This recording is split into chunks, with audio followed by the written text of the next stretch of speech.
Okay, now we go into another one of those odd videos. Here's where somebody has compiled some information and stuff, and it's all pretty accurate information as far as a blanket goes and a bland sense of the concept. But then there's, of course, just a lie attached to it that tries to make it something other than what it ever primordially was. And so let's look into this here. They try to connect Sumerians with ancient Caucasians coming out of Africa and the ancient Europeans and how this all works together. So the ancient Kushites left the land of Kush, which is in Africa, and they began to set up and invade many of the Egyptian territories. And according to No, Kush was Kish of the Bible. It's actually over in Sumeria, exactly where it says in the Bible that they had started the cities there. That's where the origin comes out of. We're talking about a people that had come out of the Caucasus Mountains after an extreme flood in a small boat that only had a few people on it. And they were Caucasians, every single one of them. There wasn't an Asian in the boat or an Amerindian or a Negro or anything. This is all a Caucasian story about how this had brought about humanity. It doesn't involve anybody else, but she tries to start by saying that Kush started there. Well, no, it didn't, but you can get a weird conjecture out of it. I guess we'll go ahead just a few seconds into it and take a look at something here. First of all, when we talk about Ethiopians, there's even white Ethiopians that they talk about, and they're all over North Africa and so on. And so there's those Ethiopians. And if we were just to look up Ethiopians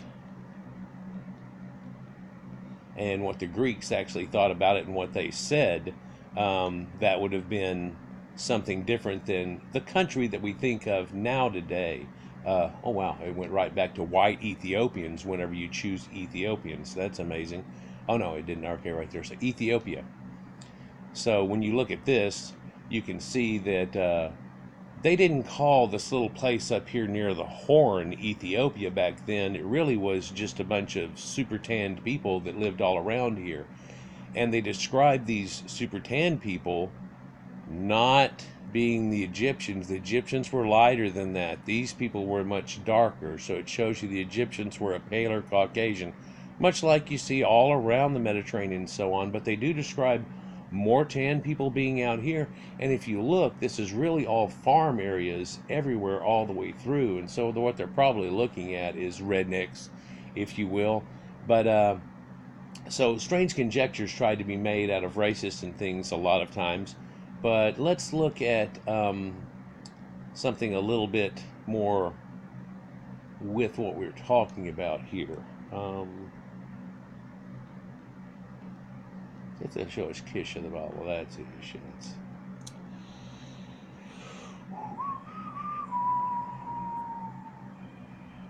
Kish in Iran, it's a coastal city. This is the province that they speak about whenever it started out in Kish and Kush. And so what about that Horn area and that Ethiopia that people see today and they try to talk about and act like thousands of years ago that was the same thing that was going on? Well, let's just look up Caucasians. Let's see where Caucasian people were, because there's people of the Caucasus mountain ranges and languages of Caucasians and stuff, but anything from the Caucasus region. But let's look up Caucasian race, because that's not that little mountains. That's not where Caucasians were.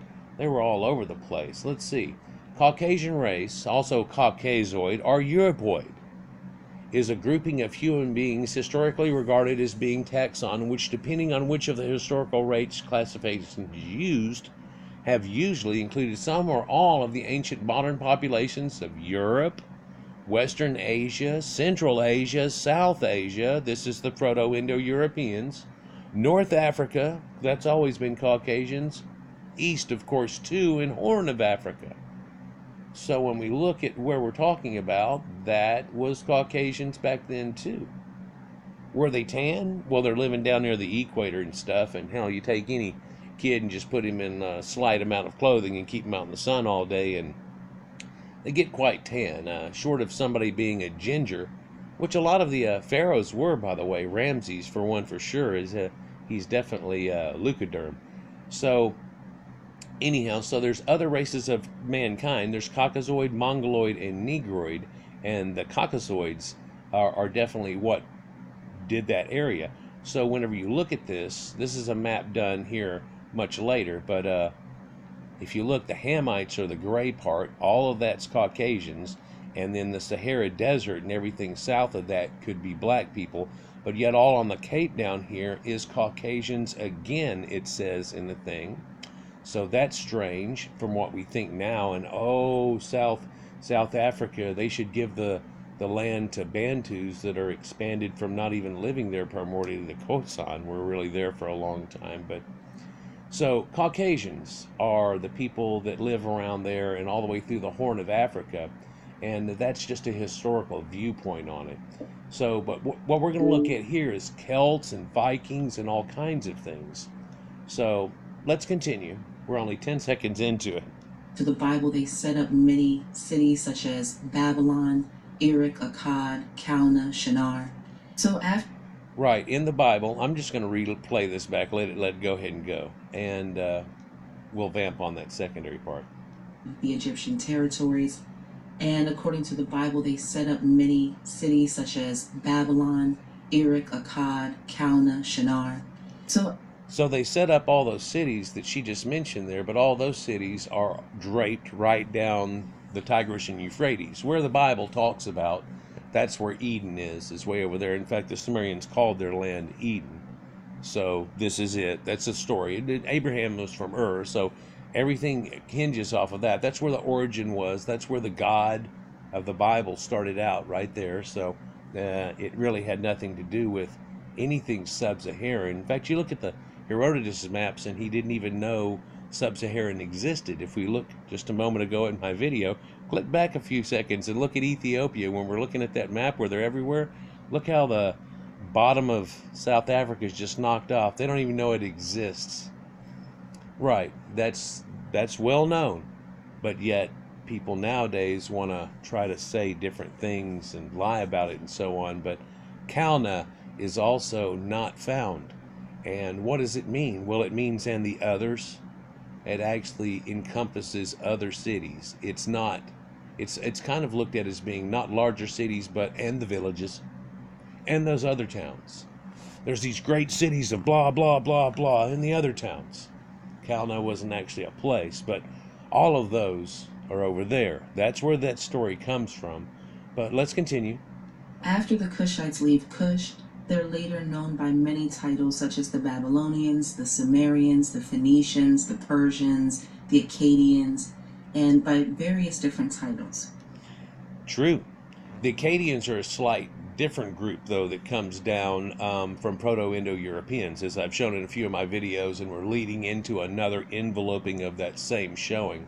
But yeah, the Sumerians, which I've shown in the videos I've done recently about the origins of Egypt, or actually pre-dynastic Egypt, and how the Sumerians had come into there, mixed with the Badarian people and the nomadic Nakata culture that was actually there at the time, that were Caucasians, and therefore starting out Egypt and so on, and they all came from Babylon. But Babylon is a later concept. Babylon, and sometimes Byblos is misconstrued with the two, but Babylon is a different concept. It's something that comes later than what we're talking about. Thousands of years later than what we're talking about, actually, though. And the Phoenicians come from there. She mentioned it. And Celts and people, all these primordial Caucasians that had taken over. So let's continue. So the capital of the Kushites was called Meroe. And the Kushite capital was located in Kush. And the capital city was called Meroe. This is why later white people began to call them Moray or Moro, or later Moors. No, that's not true. Misconstruing that there. Meroe is named after Cambyses' sister, Cambyses is the Aryan. It's well known that the Persians call themselves Aryans. He's a Persian. Darius himself calls himself an Aryan straight out, and so on. We're not going to misconstrue the Persians as being primordially any other people and stuff. There may be some mix in there now with what's going on, but no, they're not going to be anything other than Caucasians, of course. But Meroe is named after his sister, Meroe. You look in the pyramids there, and they've got pale goddesses like Isis and so on and everything that they have at Meroe. Meroe has a building set there. The Egyptians themselves talk about conquering all the way up to there in primordial times with Ramses, and then again with Senusret the third. There is stele that said that negroids aren't allowed even to come into Egypt whatsoever. So we're not going to misconstrue who these people were. This Horn of Africa people, which I just show you, are Caucasians. Because this was the original name of their capital in Kush. So on the left we have a Sumerian artifact which was found in Africa, or the Middle East as they call it today. And on the right we have an artifact. She just tried to say she was found in Africa or the Middle East as it's called today. It's funny they want to try to say these things. Africa is that continent down there. It's not the Middle East. The Middle East is definitely separated from there, and Africa is named after a Caucasian. It actually means motherland of the Caucasians, and it will not be changing anytime soon that I can foresee. But Africa means that, named after a Caucasian. Now, back in the earlier times, it was called Libya, and then there was just the Avar, the outlying stretches where other people had lived. But never was the Middle East considered to be Africa whatsoever. And what we see on the left here is a Sumerian statuette. Now, of course, they have the bull horns on his hat, but if we took those bull horns off the hat, that is the white crown of Upper Egypt. These people that grow a lot of facial hair. Endemic, actually non-admixed negroids grow little to very little facial or body hair whatsoever. So it's not showing a difference. You can see the exaggerated mustache that's here, but and it too, if you'll look, even though this is one of the premature things, it actually has the horns coming around the front, or that symbology coming around the front, and this elongated pointed hat. This pointed hat that looks kind of like a witch's hat that we've talked about from being Proto-Indo-Europeans all the way through, up until a time whenever, pointy hats became witches and they burnt people and a lot of bad things happened, but we're not talking about that right now. That belongs to the Celts, or the Celtic people of Europe. That's on the right. And they both belong to the same people who were Kushites, also known as the Sumerians.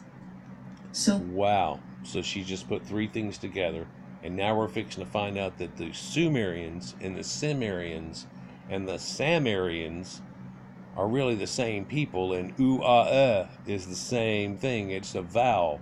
Most of these primordial languages didn't have the same vowels. So let's look here.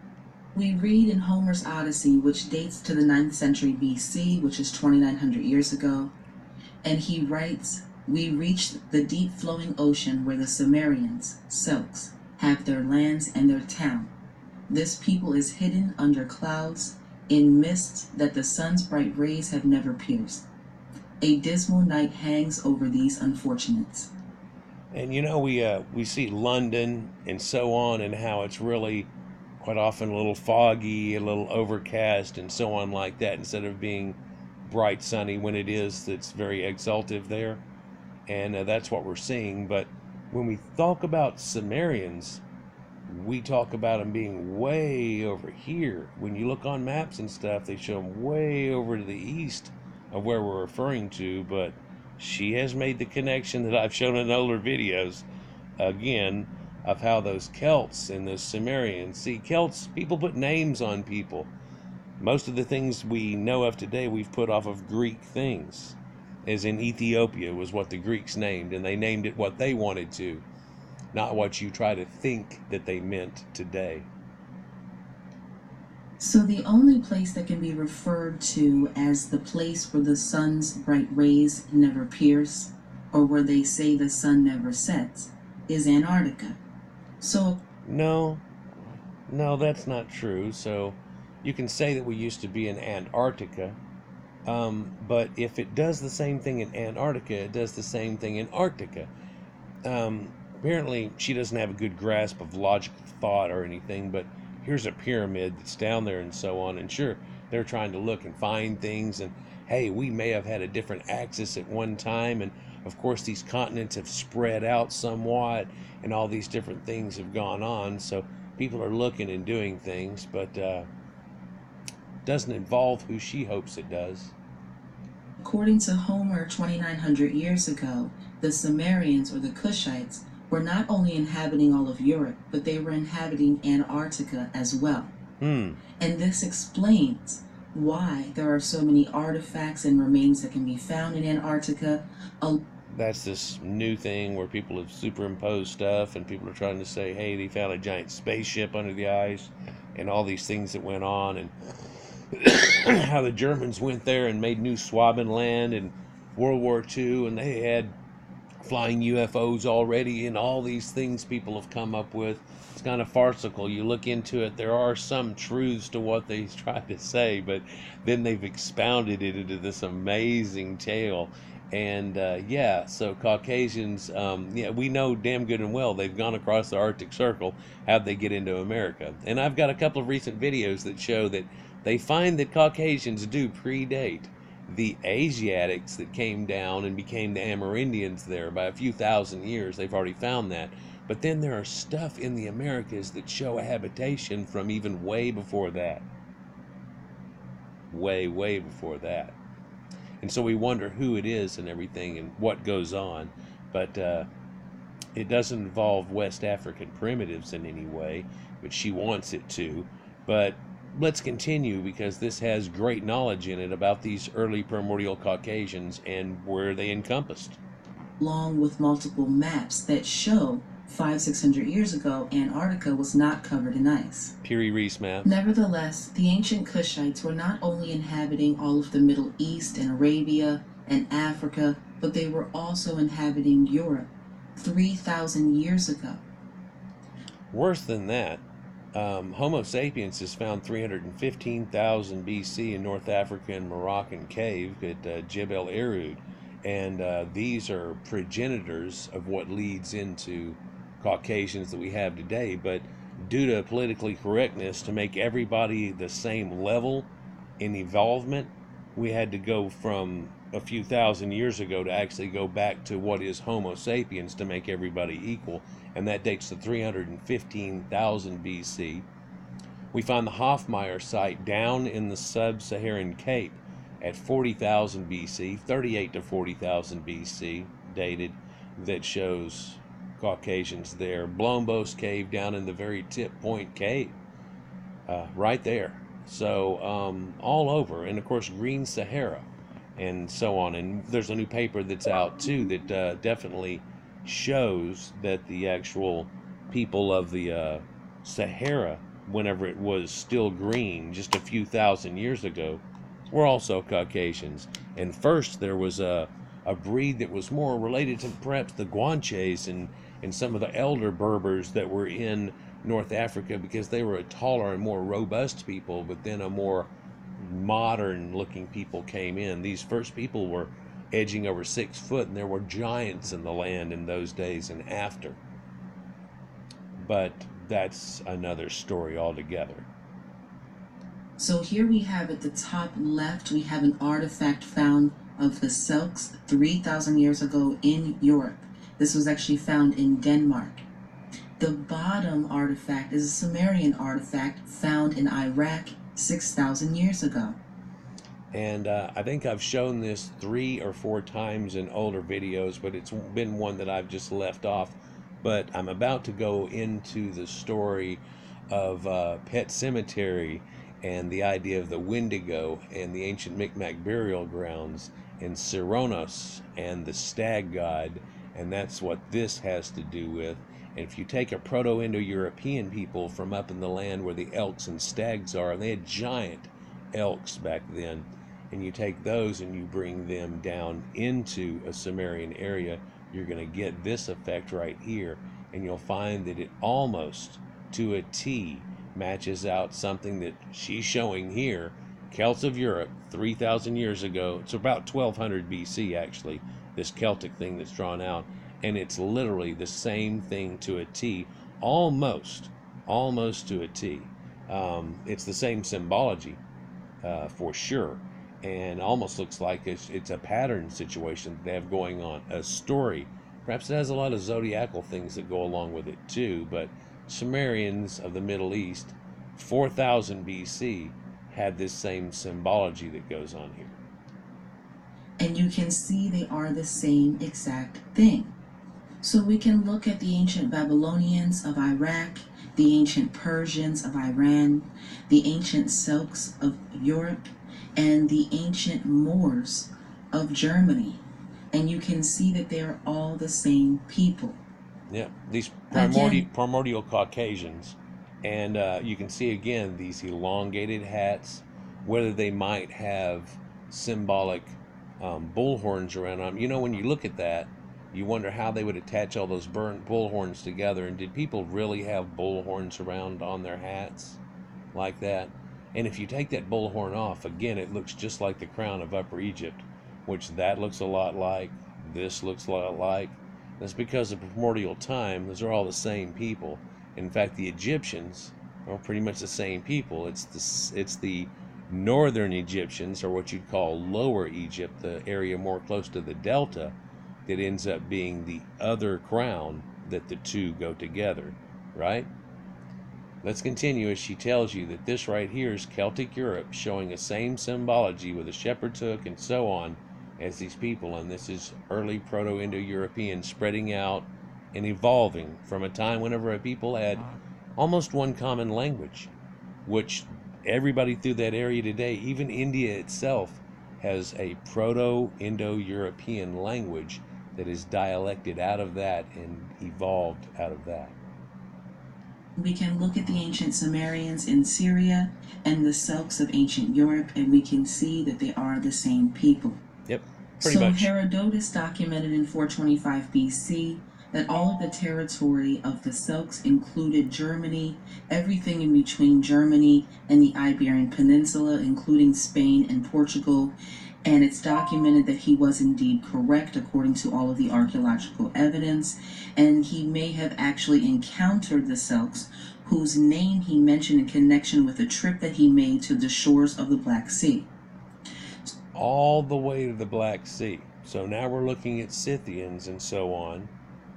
But there we go with that. And of course, the source of the Danube, way over there and past that, and these people that had come down and hit the Danube and followed it all the way across in, and that river Dan, of the tribe of Dan, that helps lead these Proto-Indo-Europeans into there. The story that we have. So he writes, the river Istar rises among the Celts of the town of Pyrene and crosses the whole of Europe. And the Celts are beyond the Pillars of Hercules, next to the Cynetes, who lived further west of all the peoples of Europe. Now, what's strange about that is it shows you that the river Istar, and Istar is a Sumerian thing, so at one ancient time they had given that name to this river, right? And he shows you too that they're out beyond the Pillars of Hercules, which is something nobody did. But he tells you straightforward, these people live all the way out there. So the Pillars of Hercules is really not looked at as being the same thing. Do you have to go out the Mediterranean and turn right to get there, or can you make it over land?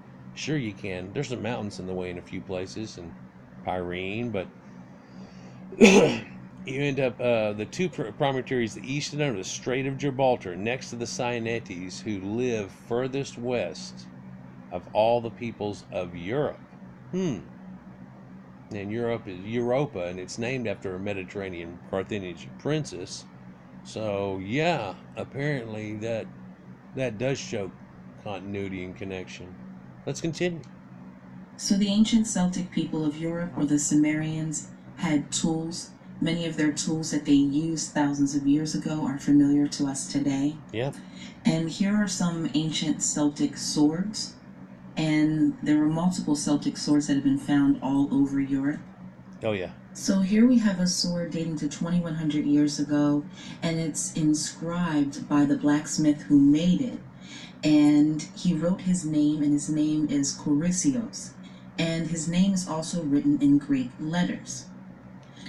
And a lot of the blacksmiths used to put their names on things. There's a few famous swords that if you find one of them, you know it's been made by these people that actually used to fold and make something which is very similar to Damascus steel and very well known and so on. And you find that we're in the land of a people known later as Sterling.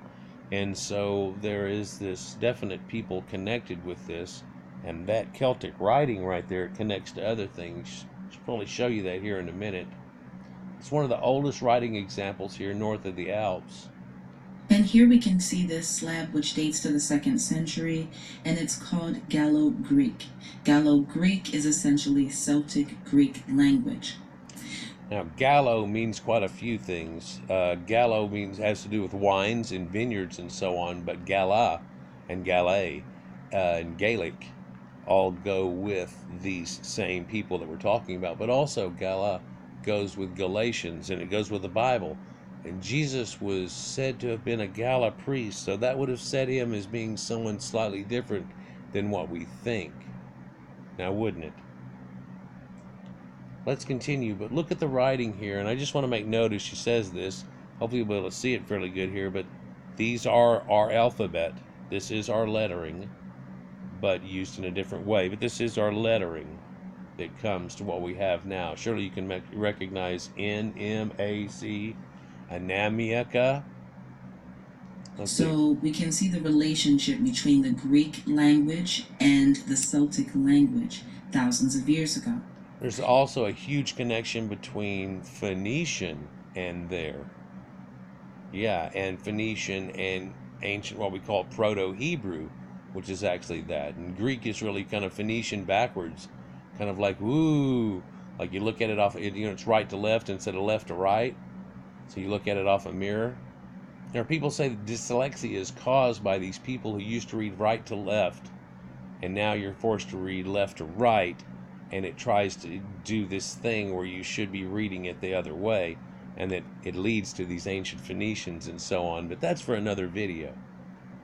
So if we look at the 2,800-year-old Celtic manuscript that's found in Europe, we see that this is older than the Greek language itself.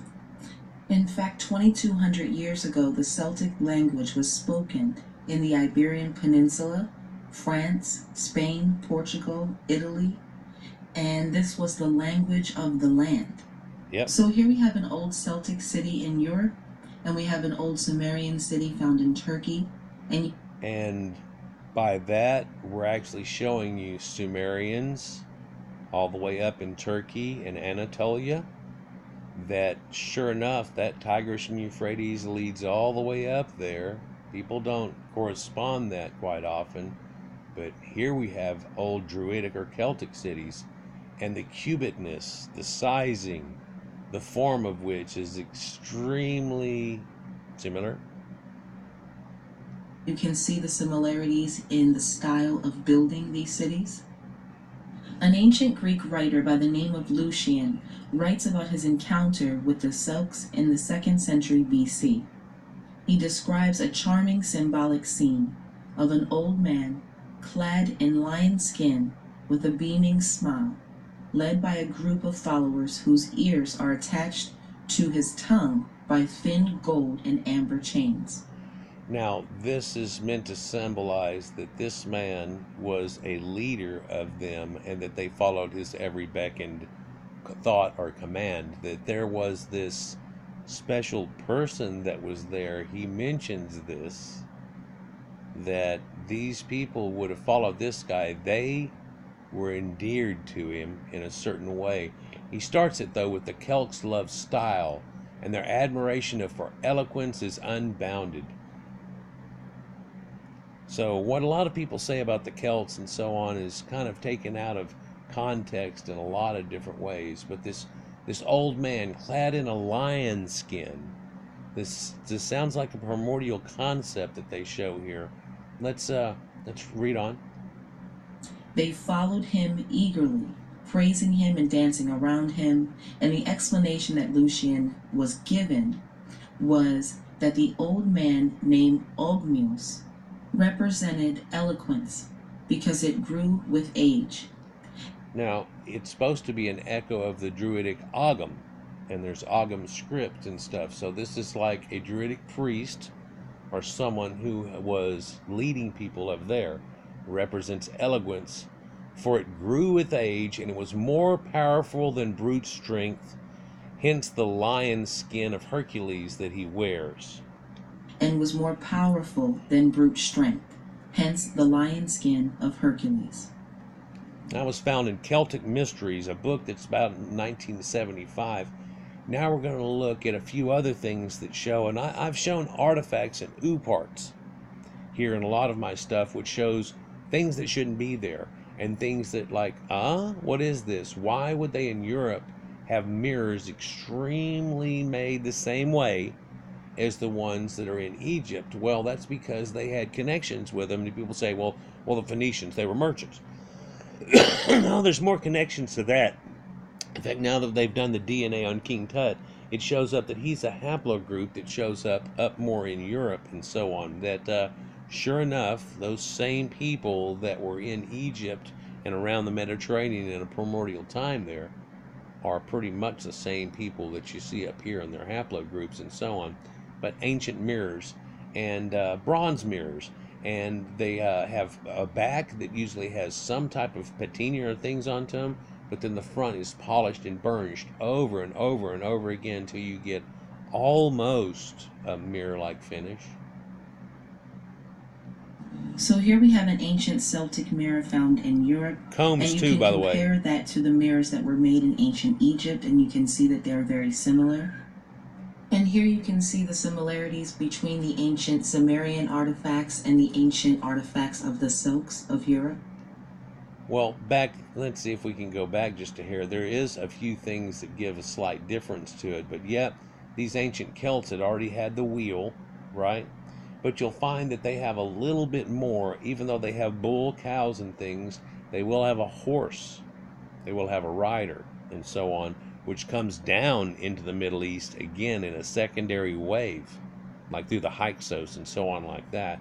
But there's the same Atlas holding everything up.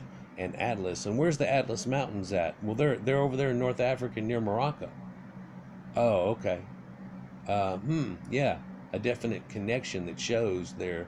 And then here, Sumerians, they have donkeys at first, and then they start bringing in horses. But quite oddly, she shows one of these ooparts that I've shown before, where it shows this ballerina effect that is a woman shown with her genitalia and everything. This is a woman effigy, and then on top of it is a horse. And this horse predates horses supposedly gonna be in Sumeria by about 500 or 600 years. And it can't be like the first one that shows up. But the earliest wheels show up here and way up Anatolia too, and the lords of Arata and Ararat and the mountains that we talk about in the Bible. Celts of Europe.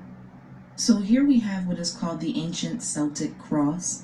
This Celtic cross can be found in ancient Egypt and all over South America. So what we're talking about is this, and it should actually be a better pictograph thing, but yeah, so here's that Celtic cross that's there, and it's in ancient Egypt. It's a symbology that's there, and it's very much like the swastika, by the way, in ancient symbology that's there. And it's found all over the place, but then other things can attach concepts too, is ancient stoneworking, these megalithic stoneworking people that have nothing to do with sub-Saharan Africa. There's no megalithic stoneworking. I worked with those people. They're pretty much a pre-Stone Age level type people when found, illiterates and so on. But let's continue. They have these bow tie type of things that are attachments where whenever you put the stones together, you would pour in a metal that you had already smelted, and it would cast itself inside there, sealing up and tightening, and then that would be sealed to a point that you can't just knock the thing down very easily, almost earthquake proof, almost end of the world proof, or biblical tale proof. Anyhow, let's continue. Tiwanaku, Peru, Angkor Wat, Cambodia, Dendera, Egypt, all over Europe. Same thing, and similar megalithic styles of stonework too, of people that aren't supposed to be attached in your mind, but in ancient times, same people. And again, there's that upper crown of Egypt. Look. Then if you just put a couple of horns on it. Let's continue. In Cambodia, Peru, and Bolivia. And here we have the Moors of Europe with their Celtic cross as well. So there's And the Moors were, of course, Caucasians also. And the Moors weren't of Europe. The Moors invaded a part of Spain for a while, but then, of course, that led to a lot of things. The Moors had connections actually through to Muhammad and so on. And I've shown in one of my videos that ancient bloodline leads from two other ancient primordial bloodlines, leading to the Queen of England herself, who is from royalty. Yep, and there's connections from Egypt to the Celts and so on too that we've shown. And what we're going to show here is Kukulkan. And they're going to show Kukulkan, and she's going to try to mix it to somebody else, but that is a very Kukulkan, very Kukulkan sounding type of name, which is a sun god, and the functions of the warriors that they have in the Celts. Ancient Celtic legend about Kukulkan. And the story of Kukulkan, the sun god, materializes to take over the functions of the warrior, who by dying for 3 days can remain mortal. Doesn't that sound a little familiar? Well, they do this ceremony right at the winter solstice, and the sun keeps going lower and lower, and it stops symbolically for 3 days, and then it starts rising again. It doesn't really stop, but due to the wobble of the earth, it seems to. If you try to measure it, it doesn't seem to move. It symbolically dies and stays there for 3 days and then rises again. So we're talking about December 21st and 3 more days, and on December 25th, and we have this to this day. And everybody says, oh, Christmas is a pagan thing, but no, it attaches to everything that's Christianity and all of the ancient rites that go all the way back to ancient Sumeria. They go all the way back to Semiramis and Dumuzi and the ancient stories that go from way back when. And all of these people, being Proto-Indo-Europeans, have a common concept of this same idea, and an idea of a primordial flood that had happened and so on. It's all passed around, even to the people that aren't the primordial Caucasians that they interact with, up in China and so on. So a lot of these ancient people have this same idealism and where it come from. And of course, if you look at the ancient stories about whenever the first Spaniards came, they had some blonde-haired, blue-eyed people, and they thought that they were the gods recoming to them, and so that showed something else there. But let's look into this. In this bardo state between dying and being reborn, he can ascend the 3 mystical worlds of the Celtic afterlife, from the earth body to the physical spirit, and finally into the radiant soul light in which the sun himself is manifest. So before Christianity gave us this Christ-like character who dies and is resurrected in 3 days, the Celtics had this same concept, but it wasn't donated to one person who is the savior of the world, but this was donated to all of the Celtic warriors who, you know, like whenever they die and they would go to Valhalla, right? So this has to do with that same concept. But then again, where does it come from? Well, this 3 days thing comes from Sumerians. We have it in our Bible too, all over the Middle East. Guess who used to be all over the Middle East? Guess who used to help rule all the areas through all of there and help bring about humanity itself and what we know of today? Of course, some jealous people would like to make up a bunch of crap and say that they were anything but what they were when they were found. And it's what we're hearing from this person. You haven't really found it yet, but only a couple of times she said white people do this, white people do that. Other than that, just like kind of like realhistory.com, They're actually showing some real history. The problem is they keep going, and they're black, and they weren't. None of them were, actually. I mean, sad to say, none of them were Eskimos either. None of the people in the Bible are actually Asians either, or Amerindians, and they're not negroids either. It really wasn't a story about them, and it's not their book necessarily. But hey, we're going to go on to part 2 because it's hitting around 40 minutes here. And so we'll go on to a part 2 with this because we're about in the midsection or a little bit past, and so the next section may not be quite as long, depending on how much I ramble on. But part 2 comes up in your top left-hand corner right now, and then we'll go on from there. And so we'll see you there here in just a few seconds, and it'll take a few minutes for it to start up. We will do this one in a release mode, so we'll be able to watch it together coming up here shortly, back to back. Top left-hand corner, part 2. Peace.